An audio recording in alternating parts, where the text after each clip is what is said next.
Yemeni American অধ্যুষিত এলাকা হিসেবে পরিচিত মিশিগানের ডিয়ারবর্ন শহর। 2020 সালে এই শহরে 11%-এরও কম ভোট পাওয়া ট্রাম্প 2024 সালে এসে 55% ভোট পেয়েছেন। ট্রাম্পের এই সাফল্যের মূলে ছিল ইয়েমেনি আমেরিকানরা। গাজা যুদ্ধ বন্ধ ও মধ্যপ্রাচ্যের শান্তি ফিরবে এমন ভরসায় রিপাবলিকানদের সমর্থন দিয়েছিলেন অঞ্চলটির ইয়েমেনিরা। সেই তাদের পিঠেই এবার ছুরি বসিয়েছেন ট্রাম্প। ইয়েমেনিদের যুক্তরাষ্ট্র থেকে বিতাড়িত করতে বাতিল করেছেন অস্থায়ী সুরক্ষা মর্যাদা টিপিএস।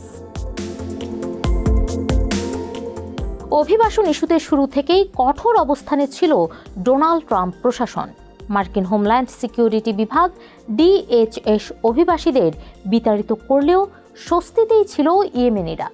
নিজ দেশে বিপজ্জনক পরিস্থিতির কারণে যুক্তরাষ্ট্রের অস্থায়ী সুরক্ষা মর্যাদা টিপিএস সুবিধা পাচ্ছিল তারা। ফলে যুক্তরাষ্ট্র থেকে বিতাড়িত হওয়ার ভয় ছিল না ইয়েমেনিদের। এবার তাদের সেই টিপিএস সুবিধা বাতিল করে দিয়েছে ডিএইচএস। টিপিএস বাতিল হওয়ায় এখন চরম দুশ্চিন্তায় দিন কাটাতে হচ্ছে যুক্তরাষ্ট্রে অবস্থানরত ইয়েমেনিদের। নিরাপত্তা শঙ্কায় দেশ ছেড়ে আসার পর এখন আবারও ইয়েমেনে ফেরত পাঠানো হয় কিনা তা নিয়ে রীতিমতো আতঙ্কগ্রস্ত তারা।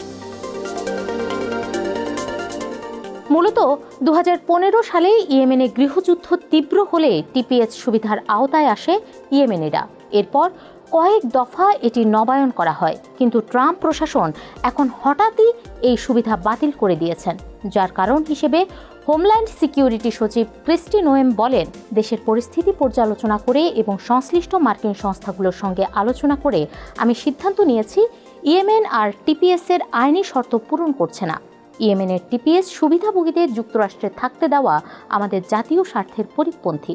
টিপিএস সাময়িক ব্যবস্থায় ছিল, আমরা এটিকে তার মূল উদ্দেশ্যে ফিরিয়ে নিচ্ছি। আমরা জাতীয় নিরাপত্তাকে অগ্রাধিকার দিচ্ছি এবং আমেরিকা ফার্স্ট নীতি অনুসরণ করছি। টিপিএস সুবিধা বাতিলের পেছনে জাতীয় নিরাপত্তার কথা বলা হলেও ইয়েমেনিরা ঠিক কিভাবে নিরাপত্তার হুমকি হয়েছেন সে ব্যাপারে কোনো ব্যাখ্যা দেওয়া হয়নি। সেই সঙ্গে ব্যাখ্যা দেওয়া হয়নি ইয়েমেনের পরিস্থিতি কিভাবে পর্যালোচনা করছে ওয়াশিংটন। কেননা বাস্তবতা বলছে ইয়েমেনে এখনও সহিংসতা চলছে। গত বছরও হুথিদের বিরুদ্ধে অভিযান চালাতে হয়েছে যুক্তরাষ্ট্র ও ইসরায়েলকে।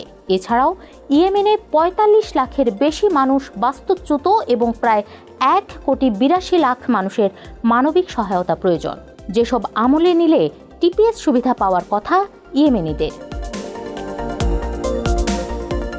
এদিকে 2024 সালের সেপ্টেম্বরে সবশেষ নবায়নের তথ্য বলছে যুক্তরাষ্ট্রে ২,৩০০ জন ইয়েমেনি টিপিএস সুবিধাভোগী, যাদের এখন যুক্তরাষ্ট্র ছাড়তে হতে পারে।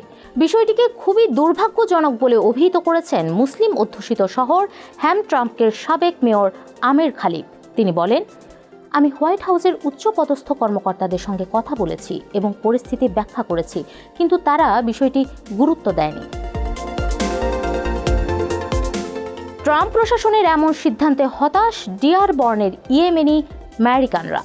এ ব্যাপারে সমাজকর্মী ওয়ালি আল তাহিদ বলেন, মানুষ নিজেদের প্রতারিত ও পেছন থেকে ছুরি মারা হয়েছে বলে মনে করছে। টিপিএস বাতিল হলে অনেক পরিবার বিচ্ছিন্ন হয়ে যাবে।